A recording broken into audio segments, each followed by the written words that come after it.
اعوذ باللہ من الشیطان الرجیم، بسم اللہ الرحمن الرحیم۔ جماعت پنجم کے اسلامیات میں آج کا جو ہمارا ٹاپک ہے وہ مسجد نبوی صلی اللہ علیہ وعلی آلہ وصحبہ وسلم کی فضیلت ہے۔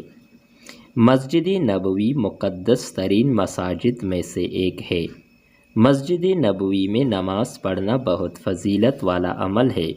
آپ صلی اللہ علیہ وعلی آلہ وصحبہ وسلم نے مسجد نبوی کی فضیلت اس طرح بیان فرمائی کہ میری اس مسجد میں نماز مسجد الحرام کے سوا تمام مساجد میں نماز سے 1000 درجہ زیادہ افضل ہے۔ یہ صحیح بخاری کی حدیث نمبر 1190 ہے۔ حضرت محمد رسول اللہ خاتم النبیین صلی اللہ علیہ وعلی آلہ وصحبہ وسلم کا روضہ مبارک بھی مسجد نبوی میں ہے۔ حج کے لیے جانے والے لوگ مسجد نبوی اور روضہ رسول صلی اللہ علیہ وعلی آلہ وصحبہ وسلم کی زیارت بھی کرتے ہیں۔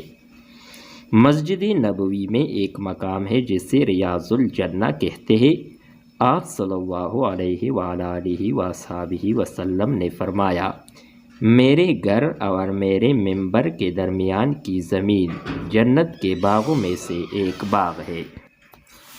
یہ صحیح بخاری کی حدیث نمبر 1196 ہے۔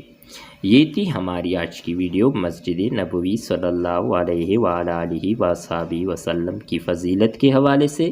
نیکسٹ ویڈیو کے ساتھ دوبارہ ملتے ہیں۔ خدا حافظ۔